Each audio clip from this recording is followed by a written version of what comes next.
G'day there guys, Marky here, and welcome back to another episode of r/Am I the Asshole? With that said, I want you to sit back, relax, chuck a prawn on the barbie, and let's get right into it. Am I the asshole for refusing to cook dinner?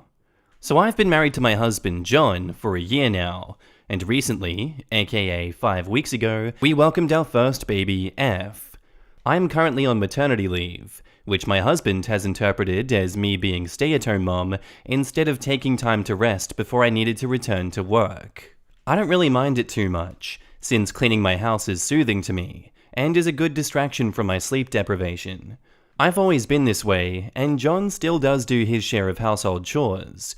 He does most of the outdoor work, and he'll sweep and vacuum. But recently, he's been writing me about not having dinner ready when he gets home.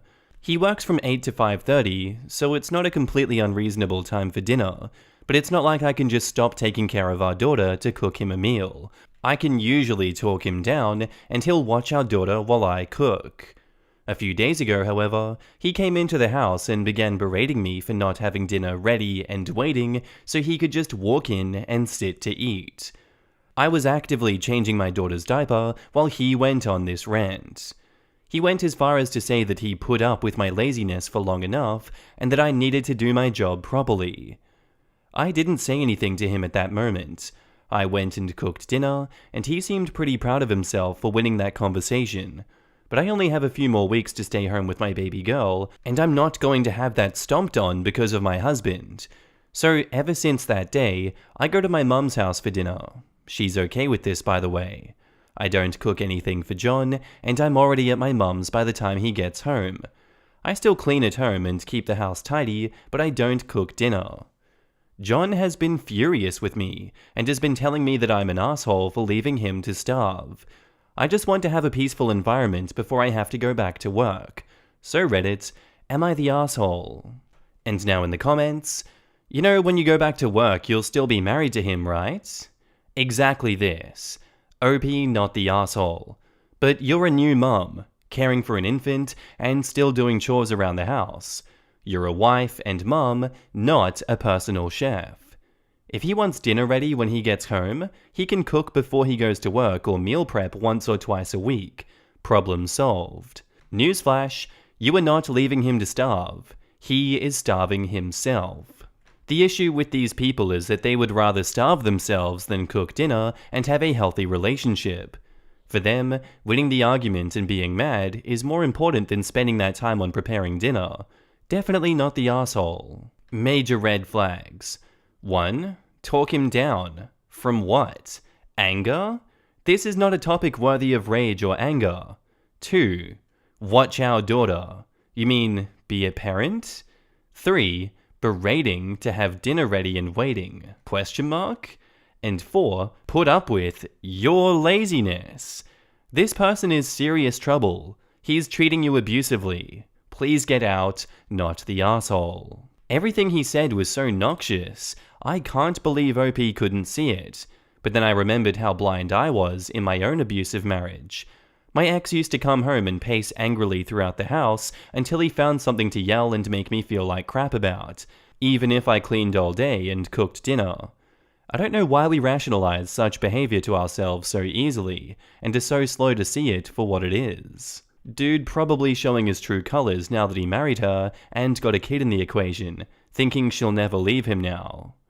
Oh yeah, that's totally plausible. It's a depressingly common pattern, especially since OP said this came out of left field.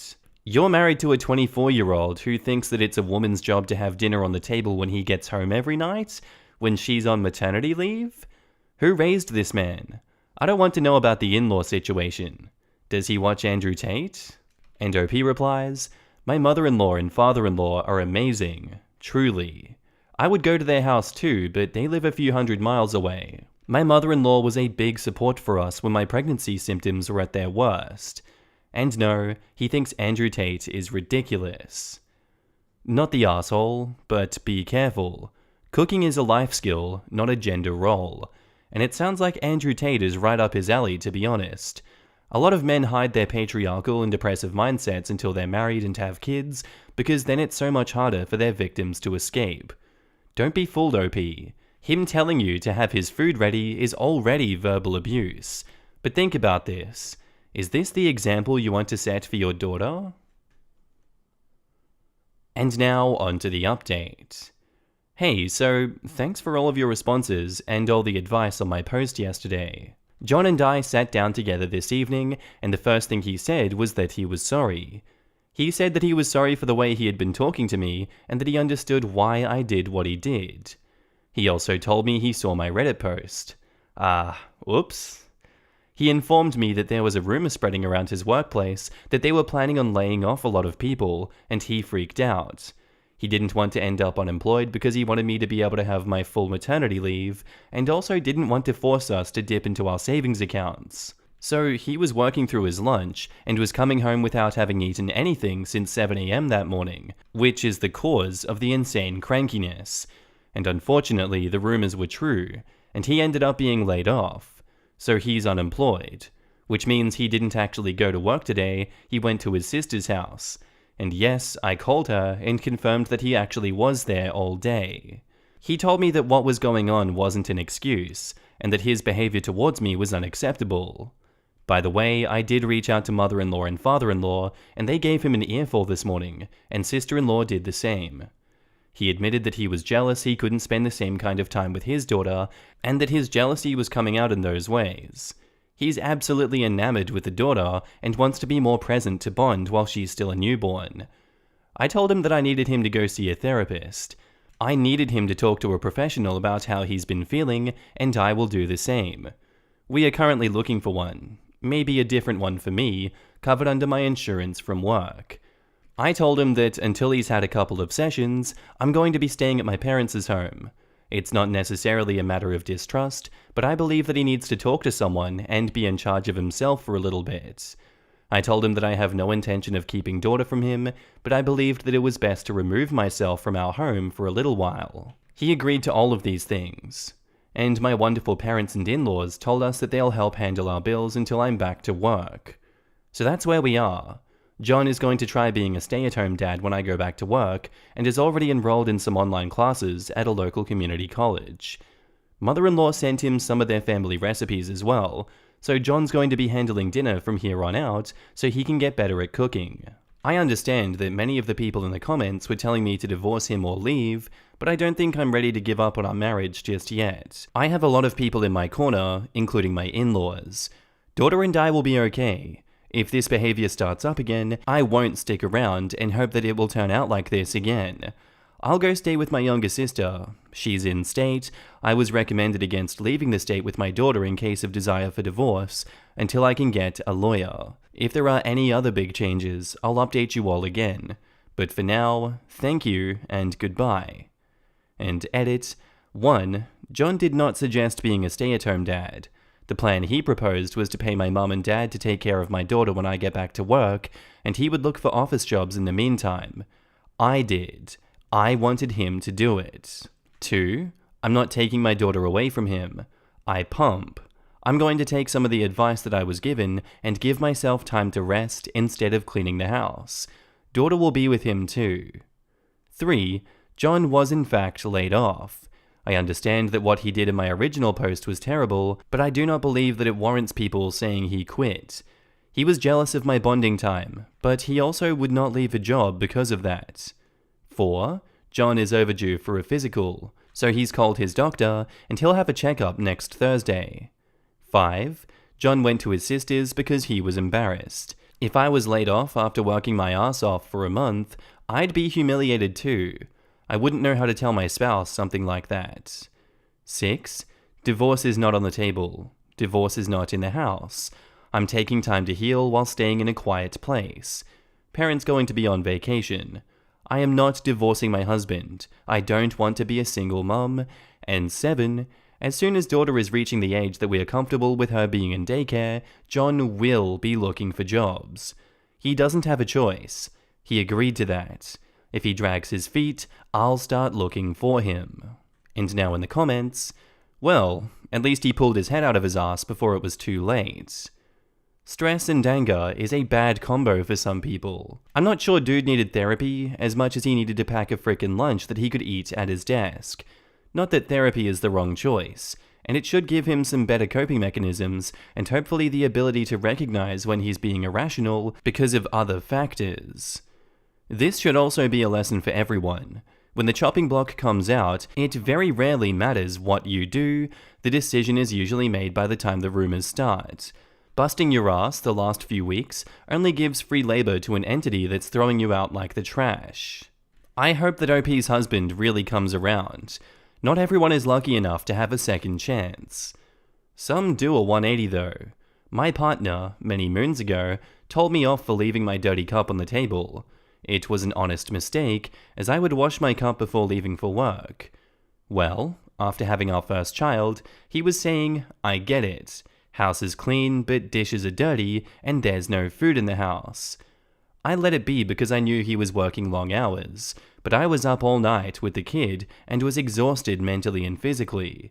And then I got a job, and he was the designated house person. At that point, he started a new job, weekends, nights. Of course, it still fell on me to do all of the housework and look after the kid as soon as I'd walk in. So I gave him an ultimatum. I said, you either pick up your weight and do some crap around the house, or you pack your stuff up and go. Because at this point, I'm a single mother looking after a kid and a grown man. Well, I monitored how things went for about 3 months. I wasn't going to give it up too easily, but I also wanted to make sure that this is a consistent thing. And listen, since that time, about 7 years now, he is cleaning when I don't get a chance to. He is cooking or ordering from outside if I'm not in the mood to cook.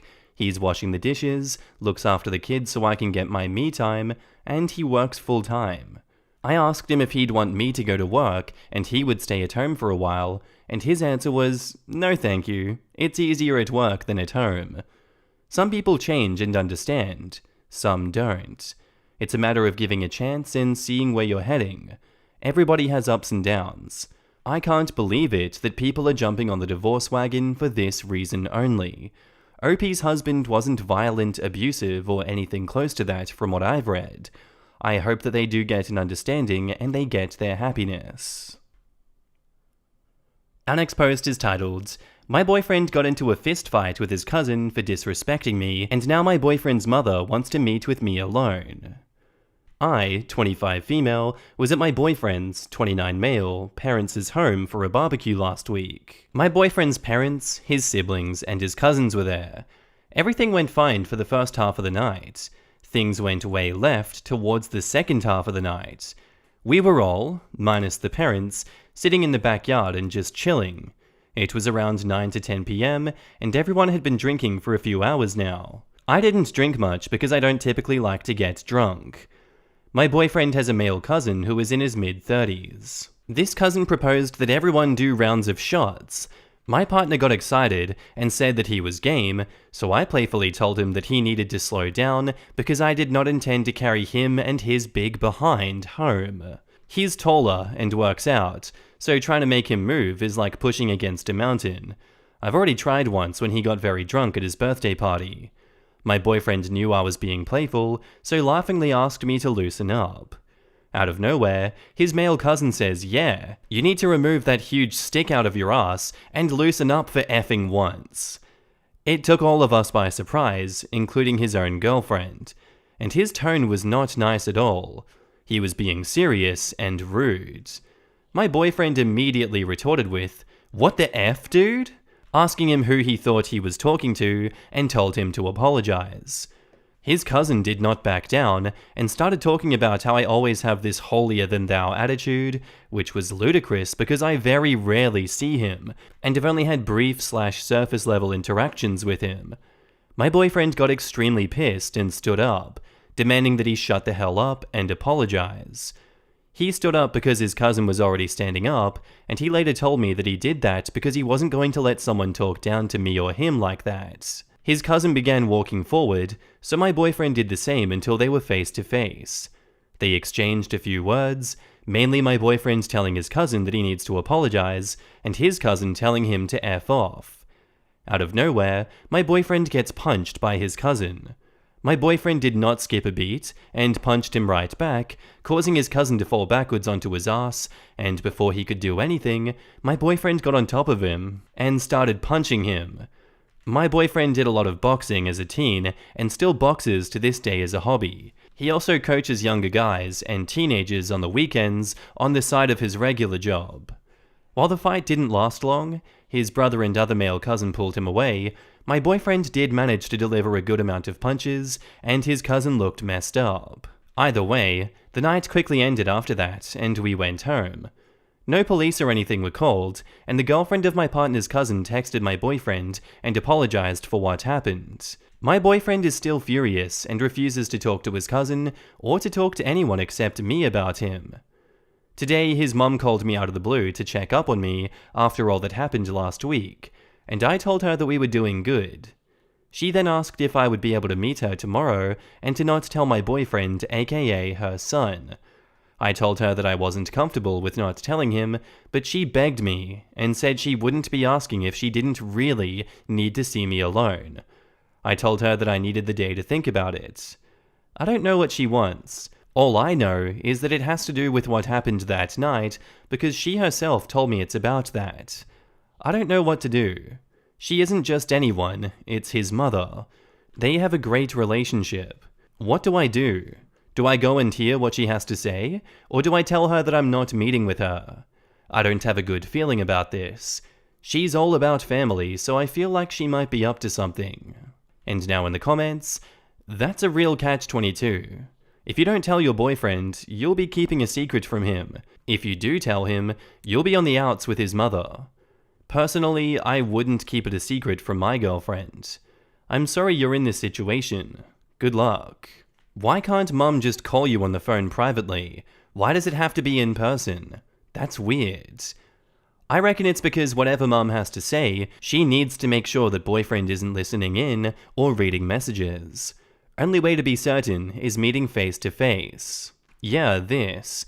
I can't text my best friend about certain things because her boyfriend won't let her have his own phone and reads messages. There is absolutely no way this would end well.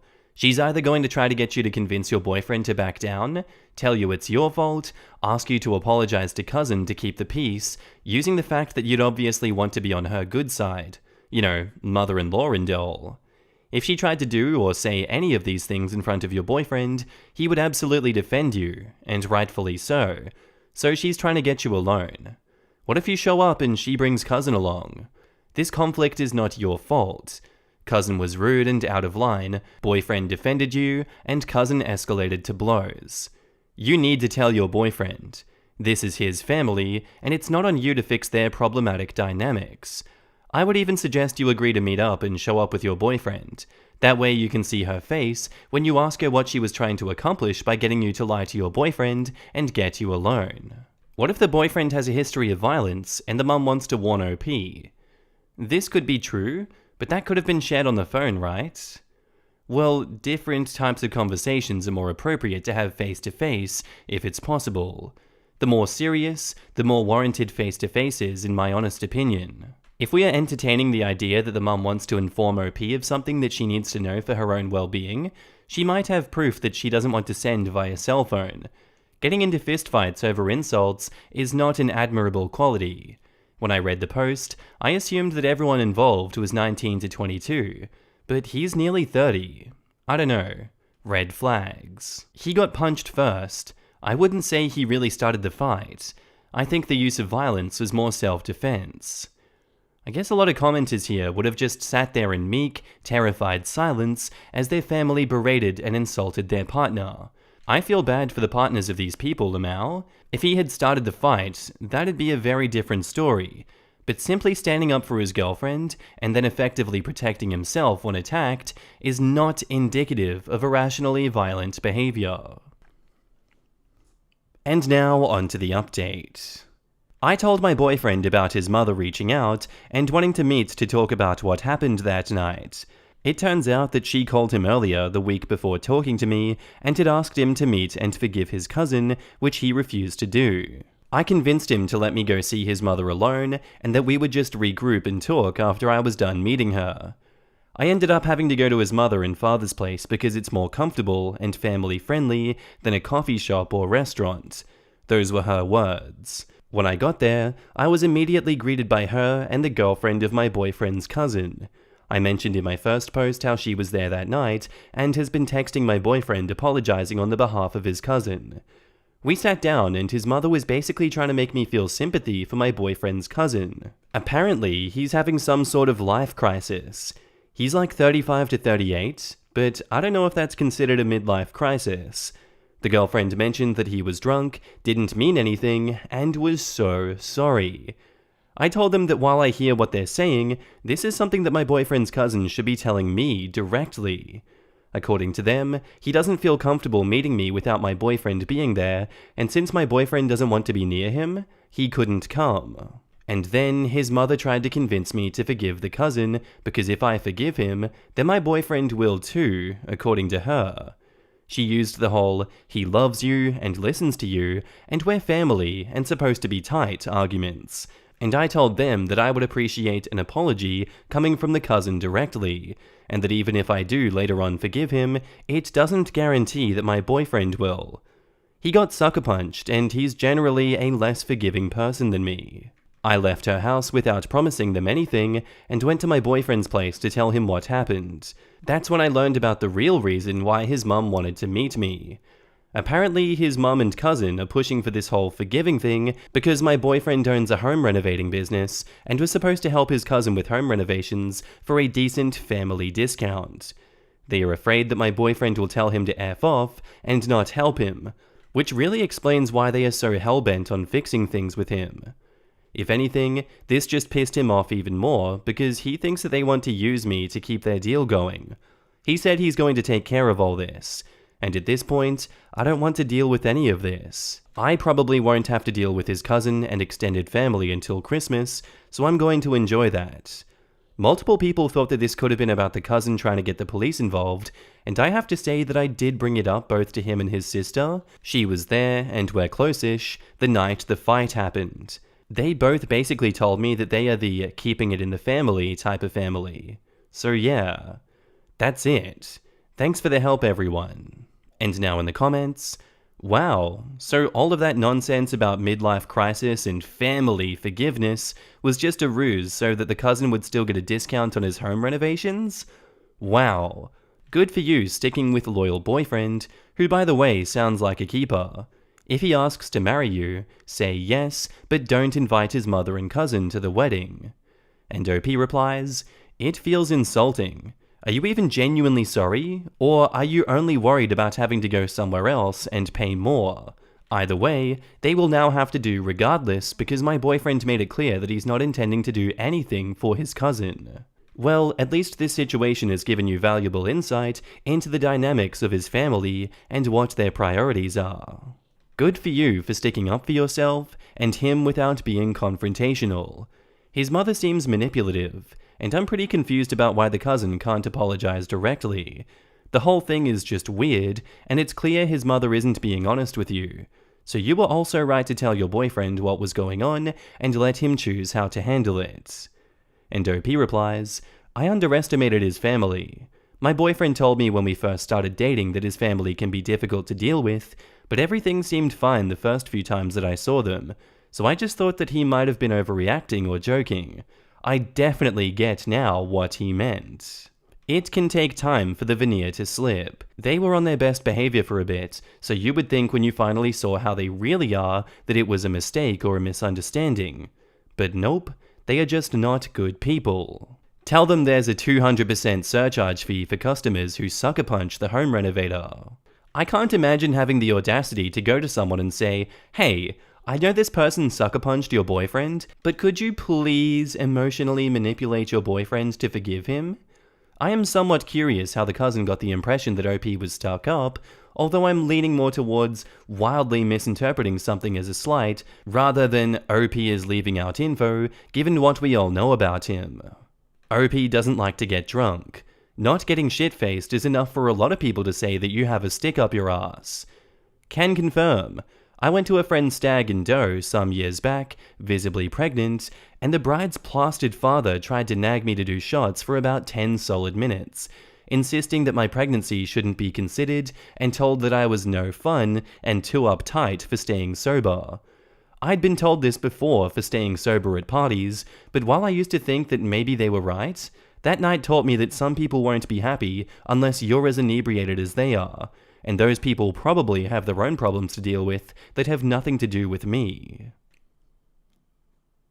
And that's where I'm going to end today's episode, guys. I do hope you enjoyed. If you did, let me know what you thought about it down below, and I'll see you in the next episode. Bye.